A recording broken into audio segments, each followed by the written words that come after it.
I've realized about obedience, it's not for God, it's for you. And the Lord said, I don't want to see you on social media. Good afternoon. Today is our first episode of KCC Chat POD, and I am Courage. I'll be one of your hosts. And today we have. Onyinye. Oh, you sound really shy now, I'm right? actually very shy. I have to be in front of A camera, but you're not shy on a normal day. I'm actually a very shy person, but nobody says it. My name is Onyinye. Don't mind Courage. Okay, and Holding this thing right. My name is Alexandria. yeah, nice to meet you, Alexandra, as well as Onyiye. So, we've been learning about obedience for the past. I think this is May. That's 5 months. What has been your experience? Or before when the word came, the year of obedience? What were you thinking?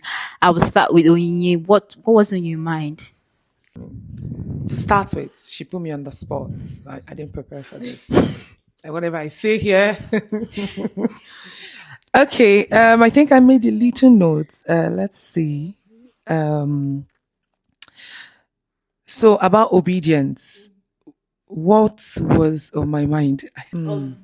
Do you want to tell us from the top of your head what you think obedience would look like for you? Okay, so when the word came about obedience, I knew it didn't look simple because before then I've had like a lot of instructions or a lot of things God had want me to do, and I kind of struggled with it.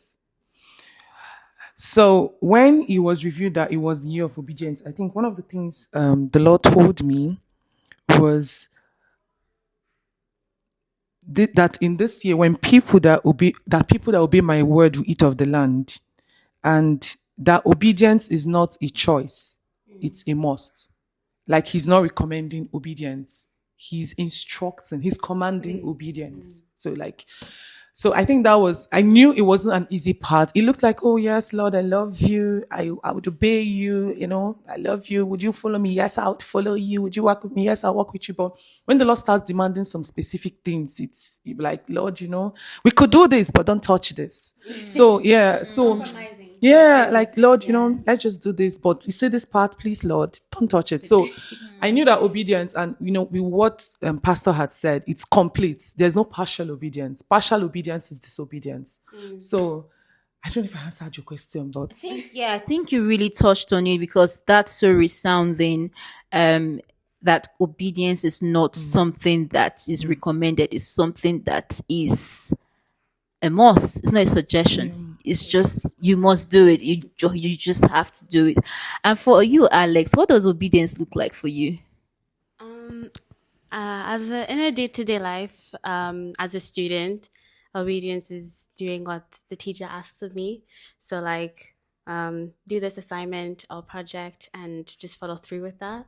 And naturally there are consequences for not obeying, and simple things like that, as well as at home. If my mom asks me to do something, you do it.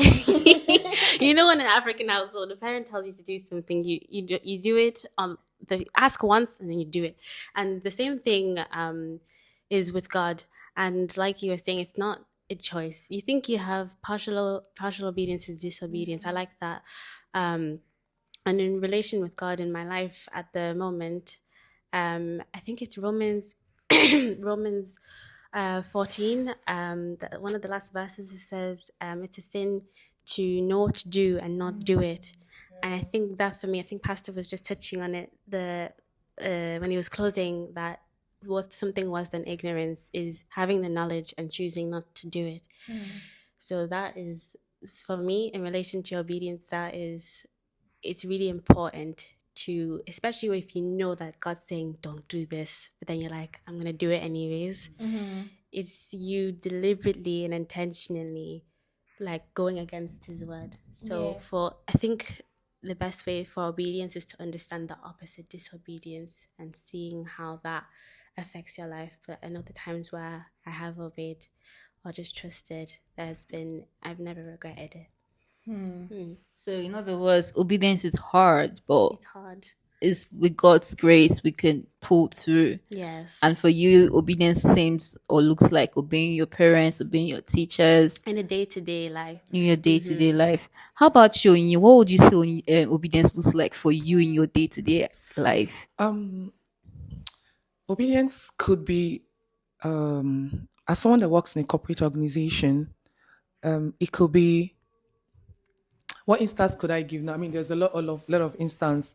There's something the Lord has started teaching me recently, and it's obedience is not just when you're in church or, when you're just within the whole Christian surroundings, but even when you're in the marketplace, in the corporate world, obedience is choosing to obey every instruction that has been given, even when it doesn't make sense. So you can win people over to Christ by just obeying. And outside, like in my corporate organization, in my corporate work, there are some certain instructions the Lord has given. I mean, and it doesn't make sense. Like it's more like a consecration, like some sub consecration. It doesn't really make sense. Sometimes it's very hard. And so, I mean, some I can't share, yeah, but it's like, okay, Lord, this is hard. It could be like instruction of this is what I want you to do from 10 a.m., 10 p.m. I mean, there was a season in my life when the Lord said from every 10 p.m., I think that was last year, every 10 p.m., I want you to show up. And 10 p.m. is when you do the social thing, when you're back from work. That's when you want to talk with friends. That's when you want to see what's happening. And the Lord is saying every 10 p.m., I want to see you. And you're like, Lord, I can't tell you how long I did it, but I tried. And sometimes you show up and you're like, I don't want to, why? And people are like, oh, I mean, that's the time everybody comes back. That's the time you have time to talk with people. And that's the time you're offline. The Lord said, I don't want to see you on social media. I mean, the Lord said, I don't want to see you on social media. I mean, it was a season the Lord said, I don't want to see you on Instagram. I don't want to see you on Facebook. And for like 6 months, so I don't know what happened. I mean, I don't know what's happening, the trend. You don't know what's happening. Is this what is happening? So sometimes you feel off, like in the midst of your peers, but that's what the Lord is saying. And there's something I've realized about obedience. It's not for God, it's for you. At the end, you see, oh, this is protecting you. Just like when the Lord says, do not steal. Let's use like, do not steal. He's not telling you because it's about you. It's about the devil not trying to use you, because the moment you start taking something that doesn't belong to you in a very small space, you graduate. Before you know it, you're still in corporate organization. I mean, so the Lord is telling you to protect your heart. So basically, I think obedience is in the little instruction he gives. Maybe I want you to fast every Friday. Maybe I don't want you to answer this person. No matter how upset you are, I don't want you to speak. I want you to wait 10 seconds before you speak. You could just say, your boss, yes, they are upsetting. In fact, something happened recently. I don't know if it's right to share. But so it was at work, and I'm just going to code it because I mean this is going to go off. That's all right. So it was at work, and there was something I noticed, like in my team, and there was some treatment that was to some people, that was not to some people. And so when it got to the people that normally receive the treatment, and they came to me to do something, I said I was not going to. I mean, aura for aura, energy for energy. You don't do for me, I don't do for you. And then the Spirit of God said, what would Jesus do? And I said, so good. Please, yes, just bring it. I would sign. And I did that thing. So but I just realized, God, obedience is not natural. It takes, the Spirit of God to make you obey. So basically, I think I'm learning. Don't think. We're all learning. Honestly, we're all still learning. And I believe, thank you so much. I think I'm in elementary school. Some people have graduated. Because I fell sometimes, but the most important thing is don't sit when you fail. Sometimes I'm like, Lord, this is hard. Honestly, I don't think I'm ready for this. But as Pastor will say, timing is everything. You don't obey when you choose to obey. When the Master speaks, you do what he, just like he said in African home, you don't. Yeah, that's so good. Thank you so much, Onye and Alex, for sharing. I mean, I like the fact that you said obedience is like obedience doesn't come natural, but when you fall down, get up. Don't wallow in guilt, don't wallow in self-pity. Trust that you have a God who has given you open access, and that you can also walk in obedience.